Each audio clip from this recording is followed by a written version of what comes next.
Venkatesh sir ಅವರು ಪದ್ಮಾವತಿ ಮೇಡಮ್ಗೆ ಹೂವನ್ನು ಕೊಟ್ಟು ವೆಲ್ಕಮ್ ಮಾಡಿ ಆನರ್ ಮಾಡ್ತಾರೆ.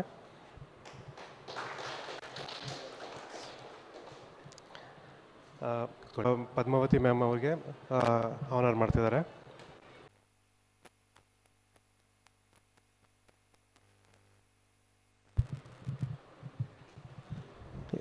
ಈಗ ಪದ್ಮಾವತಿ ಮ್ಯಾಮ್ ಅವ್ರನ್ನ ಮಾತಾಡೋದಕ್ಕೆ ಅಂತ ಕೇಳ್ಕೊಳ್ತಿದ್ದೀವಿ.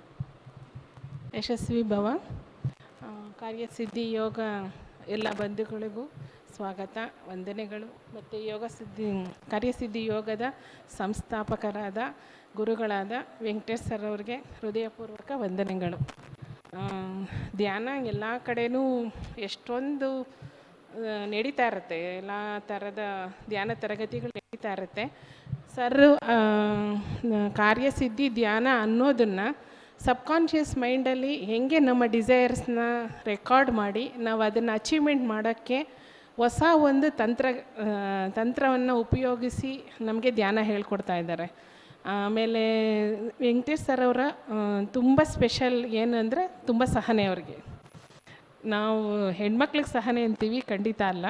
ವೆಂಕಟೇಶ್ ಸರ್ ನಾವು ಎಷ್ಟೊಂದು ಜನ ಸ್ಟೂಡೆಂಟ್ಸು ಎಷ್ಟು ಕಿರಿಕಿರಿ ಮಾಡ್ತೀವಿ, ಎಷ್ಟು ತೊಂದರೆ ಕೊಡ್ತೀವಿ.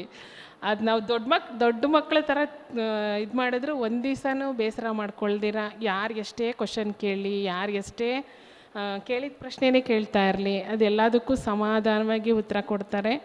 ಆಮೇಲೆ ನಾವು ಅವ್ರ ಶಿಷ್ಯರಾಗಿ ನಾವು ಅವ್ರಿಗೆ ಮಾಡಬೇಕಾಗಿರೋಂಥ ಗುರು ಕಾಣಿಕೆ ಏನು ಅಂದರೆ ಇದು ಇನ್ನೂ ಹೆಚ್ಚು ಪ್ರಚಾರಕ್ಕೆ ಬರಬೇಕು. ಇದು ನಾವು 4ನೇ ವರ್ಷ ಮಾಡ್ತಾಯಿದ್ದೀವಿ.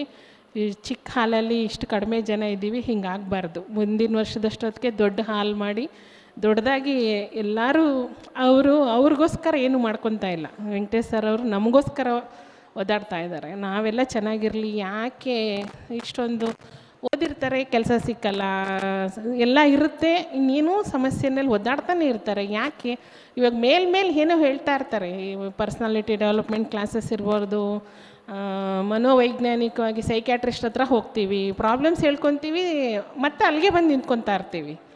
ಆದರೆ ಯಾಕೆ ಅದಕ್ಕೆ ಸಬ್ಕಾನ್ಷಿಯಸ್ ಮೈಂಡಲ್ಲಿ ಹೋಗಿ ಒಂದು ರೆಕಾರ್ಡ್ ಮಾಡಿ, ಅಂದರೆ ಅದನ್ನು ಸಂಸ್ಥಾಪನೆ ಮಾಡ್ಕೊಂಡು ಅದಕ್ಕೆ ಪ್ರಾಕ್ಟೀಸ್ ಮಾಡಬೇಕು.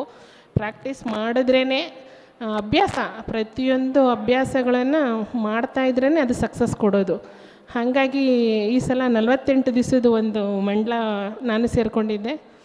ನನಗೂ ವೆಂಕಟೇಶ್ ಸರ್ ಅವರ ಈ ಧ್ಯಾನದಿಂದ ತುಂಬ ಪ್ರಯೋಜನ. ಬೆಳಗ್ಗೆ ಎದ್ದು ಮಾಡೋದ್ರಿಂದ ಮಿಕ್ಕಿದ 24 ಗಂಟೆಯಲ್ಲಿ 1 ಗಂಟೆ ಧ್ಯಾನ, 1 ಗಂಟೆ ಹಂಗೆ ಯೋಗ ಕ್ಲಾಸ್ಗೂ ಶುರು ಮಾಡ್ಕೊಂಡಿದ್ದಾರೆ. ನಾವೆಲ್ಲರೂ ಸೇರ್ಕೊಳ್ಳೋಣ, 6 to 7 ಬ್ಯಾಚ್, 2 ಅವರ್ ನಮಗೋಸ್ಕರ ಮಾಡಿಕೊಂಡ್ರೆ ಮಿಕ್ಕಿದ ದಿನ ಎಲ್ಲ ನಮ್ಮ ಕೆಲಸಗಳನ್ನ ಮಾಡ್ಕೋಬೋದು ಅನ್ನೋದು ನನ್ನೊಂದು ವಿನಂತಿ. ಆಮೇಲೆ 2003ರಿಂದ ನನಗೆ ವೆಂಕಟೇಶ್ ಸರ್ ಅವ್ರ ಪರಿಚಯ. ಅವತ್ತಿಂದ ಅವರು ಒಳ್ಳೆ ಸಾಧನೆ ಮಾಡ್ತಾಯಿದ್ದಾರೆ. ಸಮಾಜಕ್ಕೇನೂ ಮಾಡಬೇಕು, ಒಳ್ಳೆಯದಾಗಬೇಕು ಅಂತ ಪ್ರಯತ್ನ ಮಾಡ್ತಾನೇ ಇದ್ದಾರೆ. ಅದು ನಾವೆಲ್ಲರೂ ಕಾರ್ಯಸಿದ್ಧಿ ಧ್ಯಾನದ ಕುಟುಂಬಸ್ಥರು ಅನ್ನೋ ಥರ ಫೀಲ್ ಮಾಡ್ಕೊತಾ ಇರ್ತಾರೆ ಅವ್ರು ಯಾವಾಗಲೂ. ನಾವು ಅಷ್ಟೇ, ನಮ್ಮ ಮನೇಲಿ ಒಬ್ಬರು ವೆಂಕಟೇಶ್ ಸರ್, ನಮ್ಮ ಮನೇಲಿ ಏನೇ ನನ್ನ ಮಗ ಎಕ್ಸಾಮ್ಗೆ ಓದಬೇಕಾದ್ರೆ ಫಸ್ಟ್ ಅವ್ರಿಗೆ ಫೋನ್ ಮಾಡಿ ಸರ್ ಬ್ಲೆಸ್ ಮಾಡಿ ಸರ್ ಅಂತೀನಿ. ನಮ್ಮ ಮನೇಲಿ ಏನೋ ಒಳ್ಳೇದಾಗಬೇಕು ಸರ್ ಬ್ಲೆಸ್ ಮಾಡಿದ್ವಿ. ನಮ್ಗೆ ಅವ್ರ ಬ್ಲೆಸ್ಸಿಂಗ್ಸಿಂದನೇ ನಾವು ಮೊದಲೇ ಹೇಳ್ತಾಯಿದ್ರು, ಗುರು ಹಿಂದೆ ಗುರಿ ಮುಂದೆ ಹೋಗ್ತಾ ಇರಬೇಕು ಅಂತ. ನಮಗೆ ಗುರುಗಳು ವೆಂಕಟೇಶ್ ಸರ್ ಅವರು. ಅವ್ರಿಗೆ ಒಳ್ಳೇದಾಗಬೇಕು, ಅವರು ಒಂದು ಇಡೀ ಪ್ರಪಂಚಕ್ಕೆ ಒಂದು ಒಳ್ಳೇದು ಮಾಡೋಕ್ಕೆ ಹೊರಡ್ತಾ ಇರೋ ಗುರಿ ಅವ್ರಿಗೆ ಸಕ್ಸಸ್ ಆಗಬೇಕು ಅಂತ ನಾವೆಲ್ಲರೂ ಪ್ರಯತ್ನ ಮಾಡೋಣ.